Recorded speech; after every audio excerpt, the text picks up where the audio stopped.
En los albores del primer milenio antes de Cristo, los marinos griegos arribaron por vez primera a la península ibérica. Esta figura representa al Hércules fundador. Hércules vivió algunas de sus fabulosas aventuras sobre nuestro suelo. Hoy nos adentraremos en la mitología y la historia de esa presencia griega en España. Bienvenidos a Arqueomanía.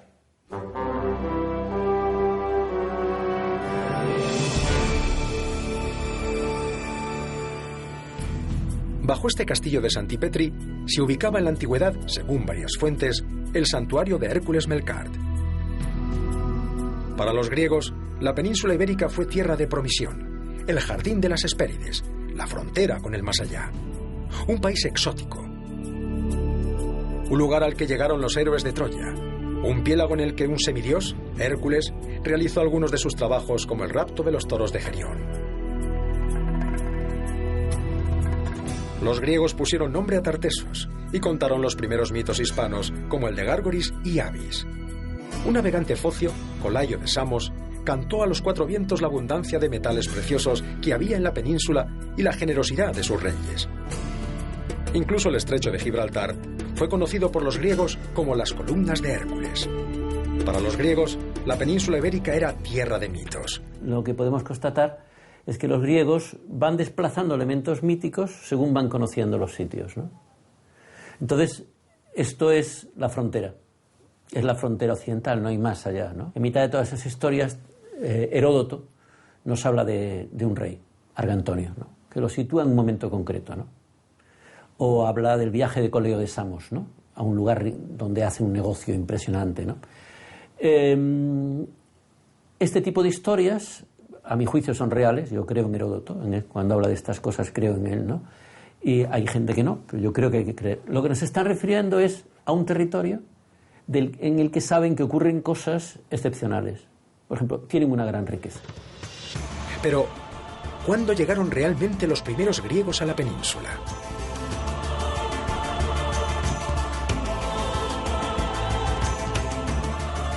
El puerto de la Escala de Ampurias es considerado como el primer asentamiento urbano griego en la península ibérica.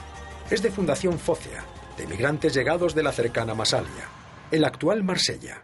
Con anterioridad al asentamiento griego de Emporion, existía ya un poblado indígena desde mediados del siglo VII a.C. Sobre este poblado indígena, con solución de continuidad y con un pacto muy claro con los colonizadores griegos, se produce el asentamiento colonial de Emporion hacia el 575 a.C. Muy cerca, en Ullastret, había un gran asentamiento íbero, del pueblo conocido como los indiquetas. ¿Cómo fue la relación de los griegos focios y los íberos de tierras adentro? Es una relación de coexistencia pacífica porque son dos comunidades que se necesitan económicamente la una a la otra.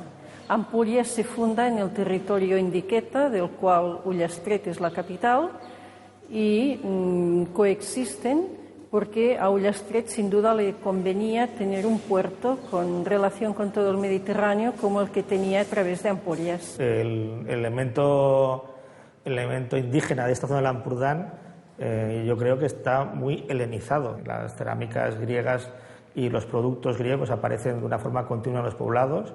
Aparece también el uso de la escritura como grafitada sobre objetos griegos, sobre objetos ibéricos. Aparece también el uso de tablillas de escritura en láminas de plomo que lo copian y lo mimetizan de los griegos.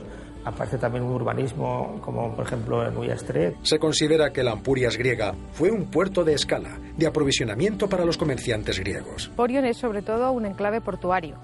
Es un establecimiento colonial, pero con una vocación claramente de tipo comercial. Nunca llegará a tener unas dimensiones urbanas similares a las que pueden tener otras colonias griegas del Mediterráneo. En el caso de la ciudad griega de Emporion no pensamos que pueda ser una población superior a los 3.000, 4.000 habitantes. Es una ciudad que en su máxima extensión, en época helenística, es un momento de gran reforma urbana, de gran modificación de la estructura del antiguo establecimiento foceo. La extensión de la ciudad no llega a superar las 3 o 4 hectáreas. No tenemos mucha información acerca de cómo se organizaba políticamente el establecimiento griego. Seguramente, teniendo en cuenta esta función económica fundamental de la ciudad, que es el comercio, la actividad portuaria, el comercio marítimo, seguramente esta sociedad ampuritana estaba dominada por unos grupos comerciantes. Ampurias revivió su esplendor en manos de Roma tras la Segunda Guerra Púnica.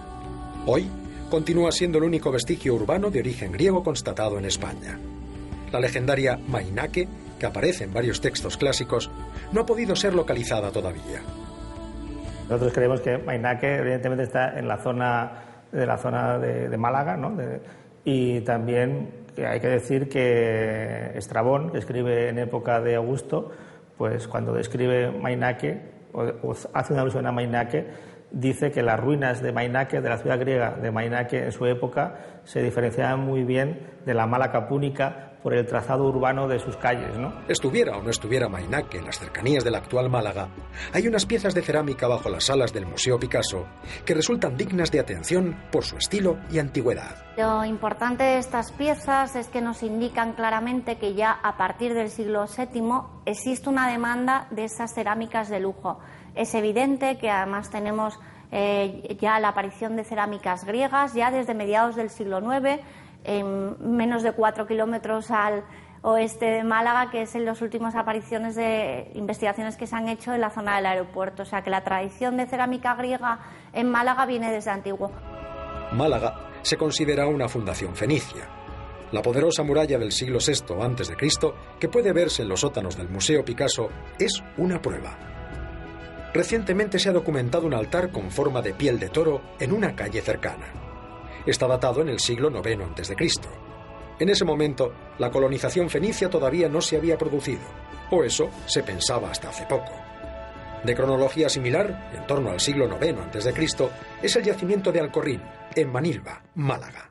Y se encuentran ni más ni menos que una sociedad indígena, una ciudad indígena del siglo IX, que es capaz de construir una ciudad con más de 2,5 kilómetros de murallas, con una estructuración, unos sistemas complejos de murallas, utilizando de una manera extraordinariamente sofisticada el terreno, con un uso de elementos fenicios, por ejemplo, el tipo de casa o elementos como suelos de concha, muy interesante, pero a la vez claramente indígena. Así que de repente, y esto naturalmente es muy importante para lo que hablábamos antes, ¿no?, en mitad de tanta duda, hay una sociedad indígena capaz de hacer 2,5 kilómetros de murallas, ¿no?, y todo lo que hay dentro de los 2,5 kilómetros de murallas, ¿no?, y del siglo IX a.C.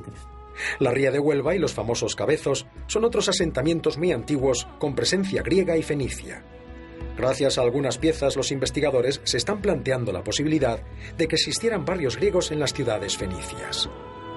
Podemos tener una ciudad indígena o una ciudad eventualmente fenicia, y ahí puede haber griegos que incluso puedan tener un barrio propio, ¿no?, y tener relaciones con los indígenas, ¿no? Es un mundo muy abierto. Si este enorme desarrollo era autóctono o fruto del contacto con los fenicios, es lo de menos para el caso de los griegos. Lo que parece evidente es que conocieron el esplendor de Iberia, como ellos la llamaron, desde muy antiguo, y eso les hizo venir hasta aquí y establecerse. Primero fueron los mitos, luego el comercio. Un dato curioso es que tenemos noticia cierta de la presencia de íberos en tierras griegas. Tenemos relativamente pronto la presencia de mercenarios procedentes de la península ibérica.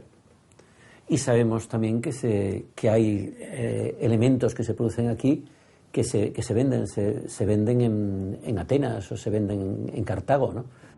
El mundo íbero, en su gran extensión y complejidad, es el que mejor nos muestra la influencia griega, según los expertos. Por ejemplo, el urbanismo de Puente de Tablas, en Jaén, se construye sobre un modelo de tipo pitagórico. Las grandes esculturas íberas, como la Dama de Baza o los conjuntos de Cerrillo Blanco o el Pajarillo en Jaén, muestran grandes influencias griegas según los especialistas. Incluso se dan casos de textos escritos en lengua griega con caracteres íberos. Pero la fecha de la llegada de los primeros griegos no está cerrada del todo. El proyecto Iberia Greca dará un mejor conocimiento de esta presencia.